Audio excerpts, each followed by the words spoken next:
Hi everyone, welcome to Azure Snippets. Sam here, and welcome to a special edition of Azure Snippets for the Azure Spring Clean. If you're not aware of this, Azure Spring Clean is an effort for the month of February to have an article on every weekday talking about management and governance and all the best practices you need for managing your Azure tenant. This is going on for the whole of the month of February, and if you have a look at the Azure Spring Clean website, you'll see a long list of articles that are going on throughout the month about different management and best practice topics. I highly encourage you to keep an eye on this throughout February and take a look at some of these articles. But for today's article, which is day 2, I'm going to talk about Azure Policy for AKS. In this video, we're going to have a look at how you enable and use Azure Policy for AKS. There's also an accompanying blog post at samkogan.com which talks about the concepts behind this in a bit more detail if you want to have a look at that as well. So let's dive right in and start talking about Azure Policy for AKS. So Azure Policy itself has been around for a long while, and it allows you to apply policies in your Azure tenant to restrict and control what people can do, what VM sizes they can create, ensure that storage accounts have encryption turned on, what regions they can deploy to, all those sort of things. Azure Policy for AKS is an extension of this, which allows you to take Azure policies and apply them into your AKS cluster. So now not only can you control your Azure resources, you can apply controls onto the things that are actually run on top of your AKS clusters.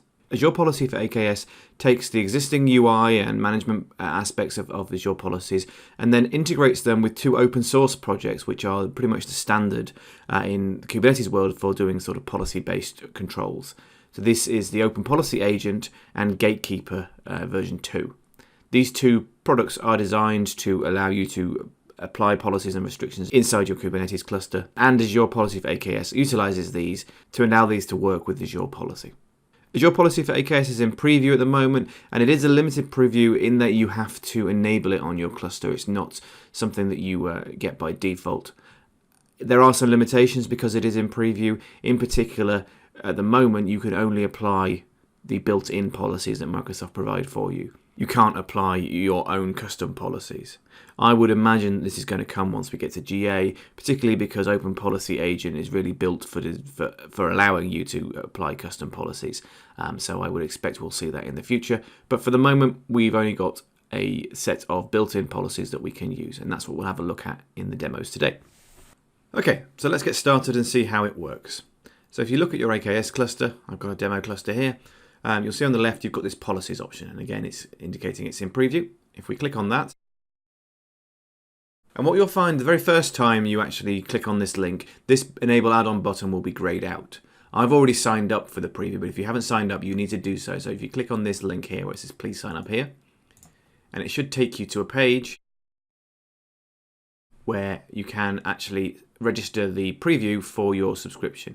You can see here if I've already registered it, but you will need to do that. So back in the Kubernetes part of the portal, we now need to click the Enable Add-on button.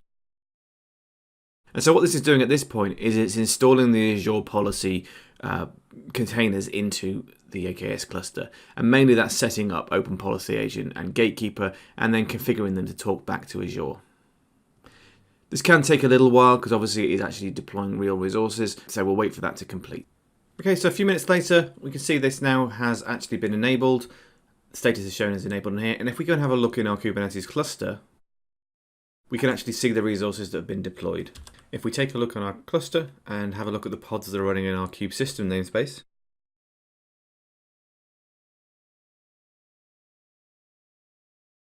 we can see now we've got an Azure Policy container running in there, which is handling this workload. What that container is basically doing is checking in with the Azure Policy API every 5 minutes and looking for new policies to pull down and then applying those policies onto the cluster. So now we've got that up and running, we're ready to apply some policies. So let's go and look at restricting some things. All of this is done through the Azure Policy UI. We'll go in here, and what we need to do is assign a policy to our cluster. So if we go and have a look at definitions, we can see the policies that are available to us to actually be applied. These are all the Azure policies available. If we go into categories and just filter that by Azure Kubernetes service, or just Kubernetes service, sorry, then we can see the policies that we're able to apply. Now, there aren't a huge amount available right now. Obviously, these are going to grow over time, and particularly once you're able to create custom policies, you'll be able to do whatever you want. But for the moment, these are the built-in ones. But these include some of the most common operations, like enforcing labels, enforcing ports, only allowing HTTPS ingress, requiring specific images, making sure that you've got CPU and memory limits defined, and so on. You'll find these are some of the most common operations you want to enforce on your cluster. For today, what we're going to do is apply a policy that requires us to pull images from a specific container registry. So this is a fairly common thing to do if you're looking to secure your cluster and to make sure that container images are only coming from somewhere that you control. So you're not allowed to pull images from the public Docker repositories and so on. So we're going to do that. So we want this policy here, which says ensure only allowed container images in AKS. So we want to assign that. Now the first thing we need to do is define a scope where we're going to assign that. So if we click on the button here, we can define this at a management group, a subscription, or a resource group level. Now I only want to deploy this to one of my clusters, so I'm going to pick the resource group. So first up I need to pick a subscription. And then I need to pick a resource group. Choose that one. And that will allow us to apply that at that resource group. We can add some exclusions if we didn't want this not to apply to certain AKS clusters. It's going to give it a default name, and we can give it a description here if we want.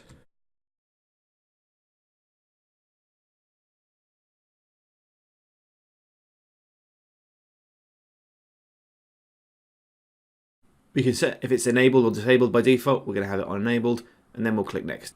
So at this point, we now need to provide any parameters. Now this is a very simple one. The only parameter we need to supply is a regex, which allows us to filter the container registry names, or the container names actually in this case.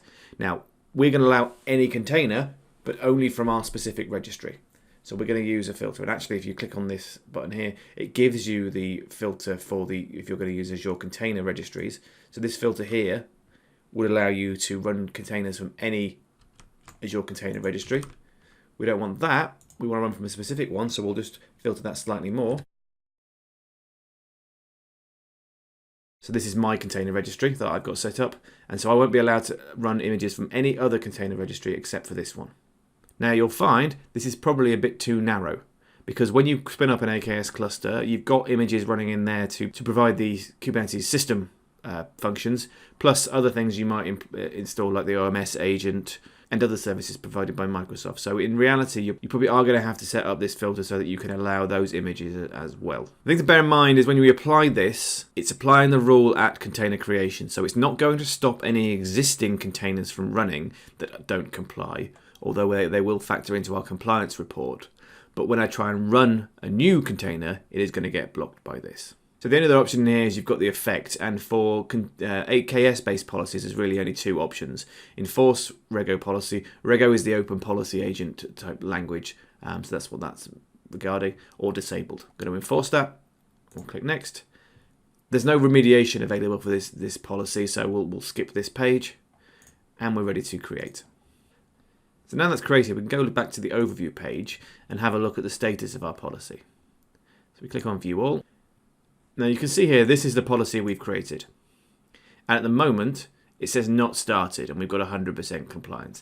This is because it takes, as I said, up to 5 minutes for the policy agent to actually pick up the new policy, and then it's got to go and run that and catalog it. So it will take a little while before that moves from not started into compliant or not compliant. What we'll find though, is I got another one I did earlier on a different AKS cluster up here, which we can have a look at. And this is showing as non-compliant. At the top level, it's showing me 0 out of 1. This is looking at the cluster level. So I have one cluster this is applied to, and it is not compliant. If we click on the actual policy and go have a look at it in more detail, we can again get the summary here that shows us this is not compliant. We've got this one cluster, it's not compliant. Let's click on the cluster. We can then get a list of all of the pods that are running which are not compliant with our policy. And you can see there's an awful lot of them here because this cluster is a fairly general one I use for demos. There are lots of pods in from different places. There's an awful lot of them that are not compliant. And at this point, you could then say, okay, well, either I need to amend my rule to allow them because I'm going to be running Prometheus and I want to be able to pull that in, or I'm going to go and make sure that these container images are in my repository and switch to using those. whichever you prefer, or in fact remove the workload altogether. But now you can see the compliance status of your cluster and consider what to do about those. So that's the first step. We now know what our status of our cluster is and whether it's compliant or not compliant. The second phase of the policy is going to be how it works with new workloads when we try and deploy. So if we switch back to our command line, let's clear that. So we're going to now deploy an application using a Kubernetes YAML file and see what happens with the pods that try to get deployed in that, because these are being pulled from a registry that is not my personal registry. So let's see what happens.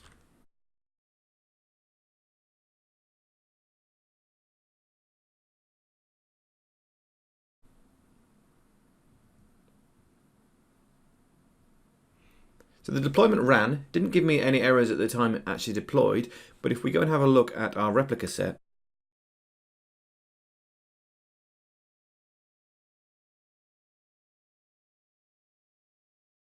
what we can see is it's created the replica sets, but none of them are actually showing any pods running. So let's go have a look at the logs, or the describe, and see what that actually shows.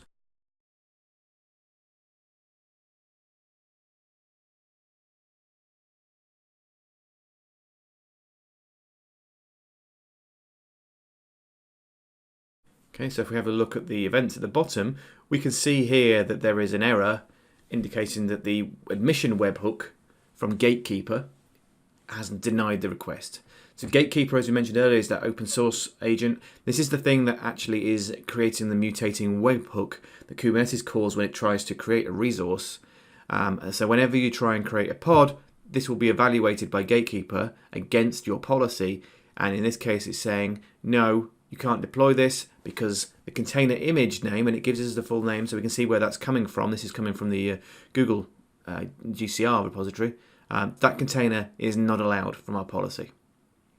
And so we can see our policies being enforced.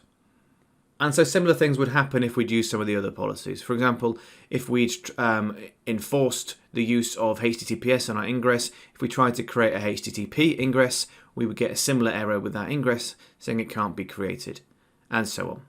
So by applying this policy, we've got two benefits. We can see what current resources are not in compliance, and we can prevent new resources from being applied if they're not in compliance either.